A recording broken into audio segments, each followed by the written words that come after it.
Hi all. അപ്പോൾ നമ്മൾ വെള്ളിയാഴ്ച എല്ലാവരും നല്ല പ്രോഫിറ്റിൽ ഇറങ്ങിയത്. കാരണം നമ്മൾ മുമ്പത്തെ വീഡിയോ തന്നെ കൃത്യമായി പറഞ്ഞിരുന്നു ഡൗൺ സൈഡിലേക്കാണ് ഞാൻ നോക്കുന്നത് എന്നുള്ളത്. ഇപ്പോൾ രാവിലത്തെ ഓപ്പണിംഗ് ആയി കഴിഞ്ഞപ്പാടിന് മാർക്ക് നന്നായിട്ടും ഡൗണിലേക്ക് വന്നിരുന്നു. ഓൺ ദി സ്പോട്ടിൽ നമ്മൾ ഡൗൺ സൈഡിൽ ട്രേഡ് എടുക്കുകയും ചെയ്ത് നല്ലൊരു പ്രോഫിറ്റ് ബുക്ക് ചെയ്തിട്ടുണ്ടായിരുന്നു. പിന്നെ തിരിച്ച് ഒരു മണിയൊക്കെ ആ സമയത്ത് തിരിച്ചൊരു അപ് ട്രെൻഡ് വന്നിരുന്നു. പക്ഷേ അത് നമുക്ക് അത്ര ക്യാഷ് ചെയ്യാൻ പറ്റില്ല. നമ്മളൊരു കൺസോൾട്ടേഷനാണ് പ്രതീക്ഷിച്ചത്. താഴേക്ക് വന്നിട്ട് അവിടെ നിന്ന് കൺസോൾട്ടേറ്റ് ആവും തിരിച്ച് പോകുന്ന അങ്ങനെ വിചാരിച്ചിട്ടില്ല. പക്ഷേ മാർക്ക് നന്നായിട്ട് മുകളിലേക്ക് തന്നെ തിരിച്ച് കയറി അതിൻ്റെ ട്രേഡ് നമുക്ക് എടുക്കാൻ പറ്റിയിട്ടുമില്ല. അപ്പോൾ നമ്മൾ ഡൗൺ സൈഡിലേക്കുള്ള ട്രേഡ് നമ്മൾ എടുത്തത് നല്ല പ്രോഫിറ്റിൽ എല്ലാവരും ഇറങ്ങിയത്. പിന്നെ നാളത്തെ ട്രേഡ് ഏകദേശം ഡൗൺ സൈഡിൽ പ്രതീക്ഷിക്കുന്നത് ഞാൻ. പക്ഷേ നാളത്തെ ഓപ്പണിങ്ങിനനുസരിച്ചിരിക്കും തീരുമാനം. അപ്പോൾ ഓപ്പണിംഗ് എങ്ങനെയാണ് എന്നുള്ളത് നോക്കിയിട്ട് വേണം തീരുമാനം എടുക്കാൻ വേണ്ടിയിട്ട്. അപ്പോൾ എന്തായാലും എന്തും കൊണ്ട് ഞാൻ ഗ്രൂപ്പിൽ അപ്ഡേറ്റ് ചെയ്യാം. ഓക്കെ.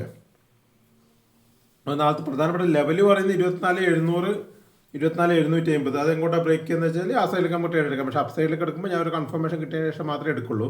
പിന്നെ 24,850 മുകളിലൊരു റെസിസ്റ്റൻസ് ഉണ്ട്. പിന്നെ 24,950 അതിൻ്റെ മുകളിലൊരു റെസിസ്റ്റൻസ് ഉണ്ട്. താഴത്തേക്ക് വരുമ്പോൾ 24,630, അതായത് 630 600 ഒരു സപ്പോർട്ടായിട്ട് വരുന്നുണ്ട്. പിന്നെ 550 ഒരു സപ്പോർട്ടായിട്ട് വരുന്നുണ്ട്. ഇതാണ് പ്രധാനപ്പെട്ട സപ്പോർട്ടുകൾ താഴത്തേക്ക് വരുന്നത്. പിന്നെ 24,450 470 ആ റേഞ്ചിലും ഒരു സപ്പോർട്ട് വരുന്നുണ്ട്. ഇത്തരം സപ്പോർട്ടുകളാണ്. അപ്പോൾ ഒന്നും കൂടി പറഞ്ഞാൽ 24,450, അതിന് മുകളിൽ 24,530 മുതൽ 550 വരെ.